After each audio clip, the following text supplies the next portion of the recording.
પ્રત્યેનો અભિગમ તમે આમ છે કે આમ ન હોવું જોઈએ એમ તમે કેમ રાખો? એ માનો કે તમારી સામે આવે છે ને એને જે રીતે જેવા હોય એવા એ તમારી સામે આવીને વયા જાય છે, તમારી સામે આવીને વયા જાય છે.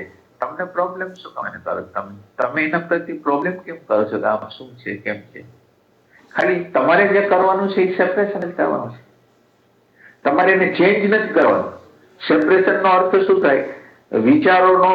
વિચારો છે એનું વેલ્યુએશન ઘટતી જાય, આ બાજુ એટેન્ટિવનેસ છે જોવાની ક્ષમતા છે એ વધતી જાય, અને એ એટેન્ટિવનેસ દ્વારા આની અંદરનું આઈડેન્ટિફિકેશન છે એનાથી જુદા પડવાની પ્રક્રિયા થાય.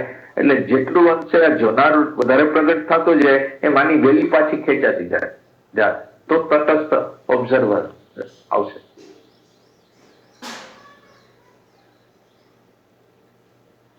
પણ એમ કે તમે ફિક્સ ન કરી દો કે મને દેખાઈ ગયું એમ તમે નક્કી ન કરો કે મને દેખાઈ ગયું તમને ના નથી, પણ જે રીતે દેખાવું જોઈએ એ રીતે દેખાણું નથી. વિચારની અંદર સંપૂર્ણ રીતે આગ છે. વિચાર આખો પ્રગટ થાય છે એની અંદર આગ છે એટલે ક્રોધ હોય, લોભ હોય, રાગ હોય, દ્વેષ હોય, એટલે એની અંદર એક દારૂગોળો જ પડેલો છે. આ વિચારની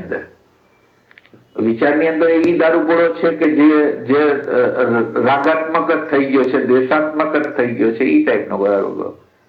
અને એના પછી લાઈક ડિસલાઈક છે એ એક દારૂગોળો છે.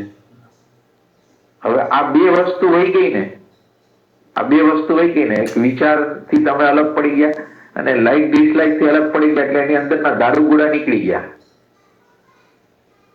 હવે વિચાર છે પણ વિચાર એક તરંગ રૂપે છે, અને તરંગની અંદર કોઈ પ્રકારનો તમે શું કહો કે બારૂદ નથી, બારૂદ વગરનો વિચાર છે જેમાં કઈ નથી. હવે તો એ વિચારને તમે જયારે જુઓ છો ને ત્યારે તમે મુક્ત થશો. એ પહેલા મુક્તિ ન થાય. એટલે એ અઘરું હોય છે. પેલું તો શું થાય કે આ બધા રિએક્શનો જે આવે છે ને એ સેન્ટરોમાંથી આવે છે, ચાહે ઇમોશનલ, ચાહે ઇન્ટેલેક્ચ્યુઅલ, ચાહે ઇન્સ્ટિંક્ટિવ. હવે તમે તો અત્યારે એમ માનો છો કે મારામાંથી આવે છે, એટલે પેલું તો એવી જગ્યાએ જવું પડશે ડિસ્ટન્સ કરીને. એ જે જગ્યાએથી બને છે એ જગ્યાને તમે પેલા પરિચિત થાવ કે આ તો અહીંથી બને છે, આ મેં નથી કર્યું, યંત્રના આ વિભાગમાંથી પ્રગટ થયું છે, મારું છે જ નહીં. એટલે એ જાણવાની જરૂર છે. સેપરેશન કરતા કરતા એક જગ્યા આવશે કે જ્યારે યંત્રથી પણ તમને જુદાઈ લાગશે. આ હું નથી, આ બની ગયું છે.